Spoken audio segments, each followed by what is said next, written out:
আসসালামু আলাইকুম ওয়ারাহমাতুল্লাহি ওয়াবারাকাতু। রাত যতক্ষণ হোক না কেন সবাই নামাজ পড়ে বিশ্রাম নিবেন, নামাজ পড়ে ঘুমাবেন।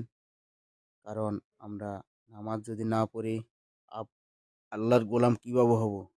আমরা আল্লাহর গোলাম হওয়ার জন্য নামাজ ৫ ওয়াক্ত নামাজ পড়তে হবে। কমসে কম হালাল খাওয়া, হালাল রুজি এবং মানুষের সাথে ভালো ব্যবহার, মানুষের সাথে চলা, খারাপ রাস্তা না যাওয়া আমাদের কাজ।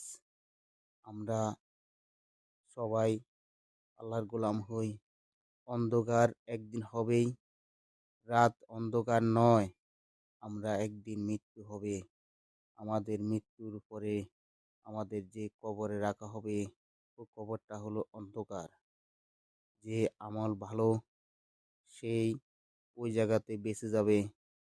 আল্লাহ আল্লাহর গোলাম হয়ে যদি যায়, যে আল্লাহর গোলাম হতে পারে না তার মতন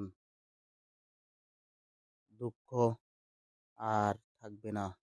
দুঃখ করে লাভ হবে না। সবাইকে অনুরোধ করছি আল্লাহর গোলাম হই, আল্লাহর রাস্তা চলি, আল্লাহকে স্মরণ করি। আসসালামু আলাইকুম ওয়া রাহমাতুল্লাহি ওয়া বারাকাতুহু।